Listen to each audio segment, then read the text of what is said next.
was that thing, Blake? But I swear to God, it was standing on 2 feet. Daddy, are we gonna die? Leigh Whannell's Wolfman isn't the werewolf genre's return to form we were all hoping for, but still offers up plenty to chew on, and in fact, had gone through a metamorphosis of its own before hitting theaters in January of this year.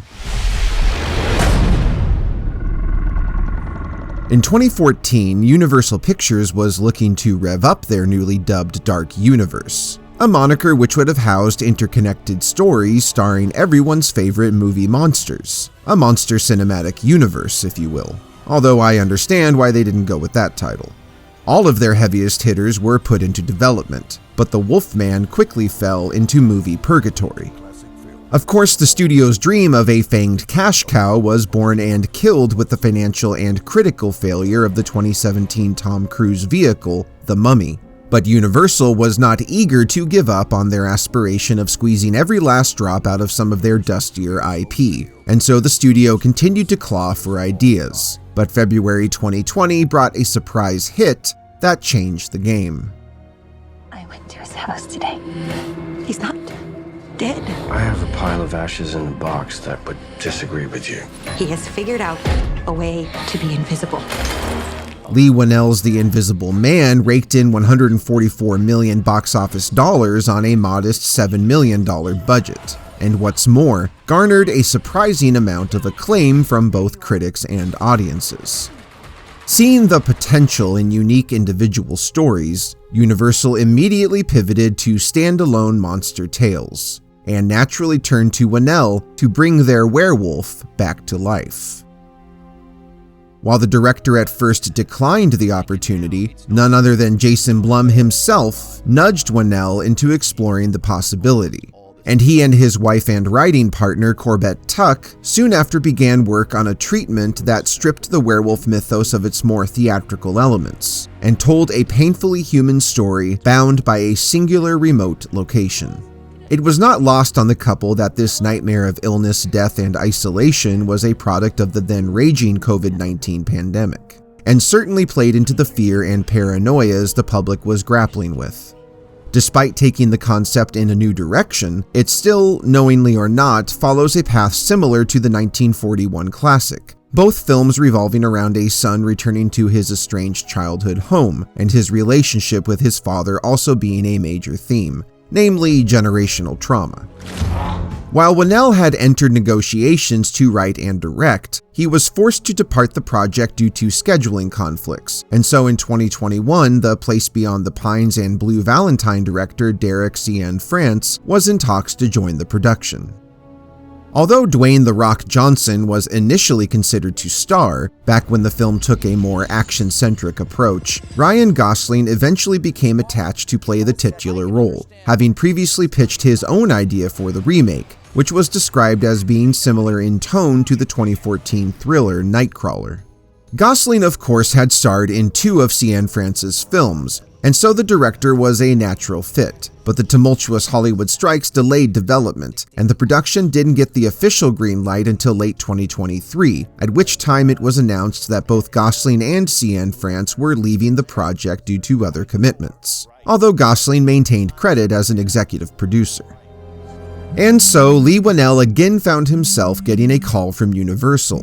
The Australian filmmaker had only directed 2 feature films prior to The Invisible Man, 2018's Upgrade and 2015's Insidious Chapter 3, his directorial debut, but came with a long career in horror movie screenwriting and producing, predominantly in James Wan-built properties, and Universal executives saw a chance to reframe his Invisible Man as the first entry in a new monsterverse, and hoped to replicate its success.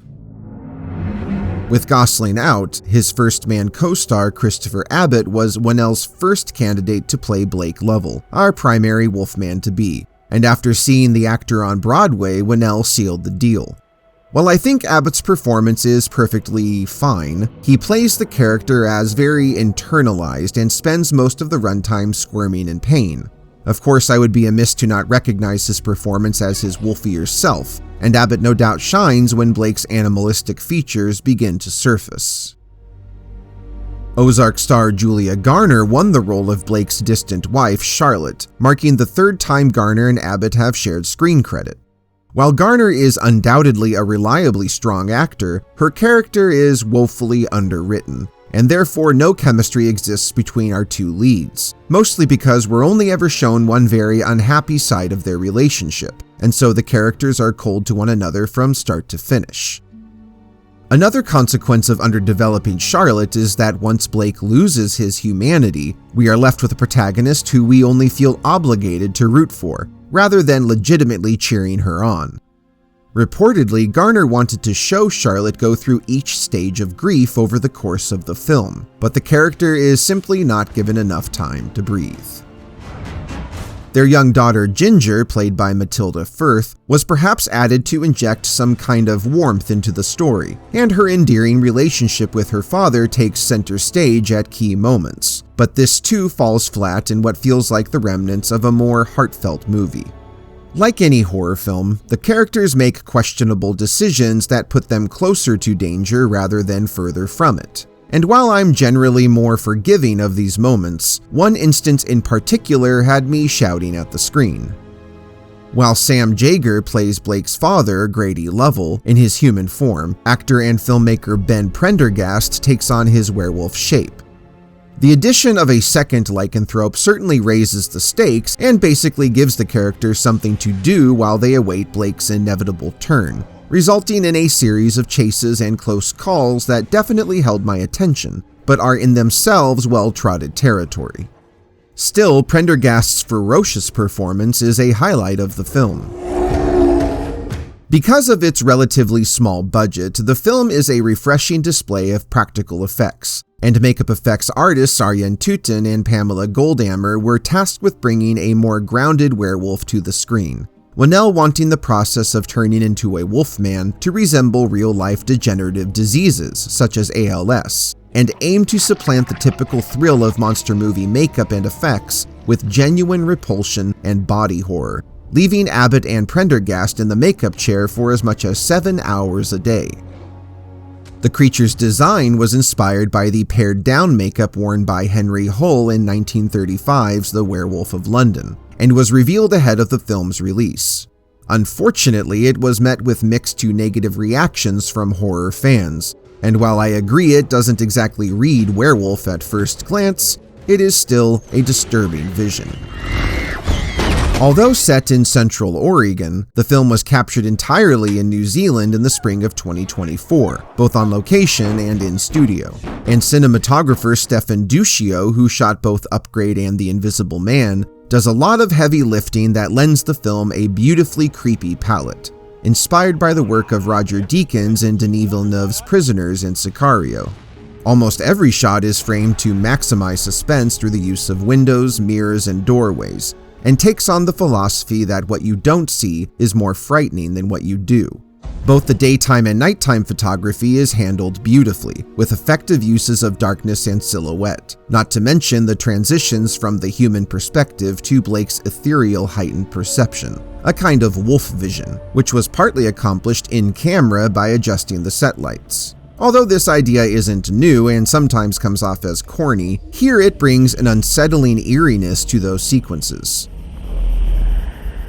Composer Benjamin Volfish is yet another ingredient plucked from The Invisible Man, and it's clear that Whannell wanted to substitute an emotionally driven score with the unnerving quiet of a dark forest. And so Volfish's work is boiled down to typical horror movie beats and stings.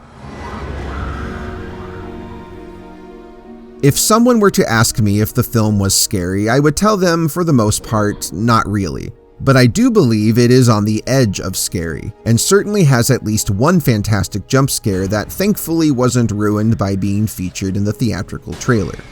The film, by no coincidence, is evocative of several horror classics, such as The Thing, The Shining, and Cronenberg's The Fly, and Whannell took tonal inspiration from films like Little Children and Under the Skin, both movies possessing a kind of dreamy otherworld quality. The film also features several shots and situations pulled straight out of Jurassic Park. Although in my view, the film fails to deliver on what audiences may expect from a werewolf movie, being light on lore and treating the monster as more of an infliction than a beast, it at least doesn't lazily rehash what has been done before, although it doesn't do enough with what it brings to the table to be all that memorable. In the end, what we are left with is a visually well-crafted, stripped-down horror thriller that holds your interest just long enough. But unfortunately, when it comes to taking a deeper look into the legend of the werewolf, 2025's Wolfman only scratches the surface.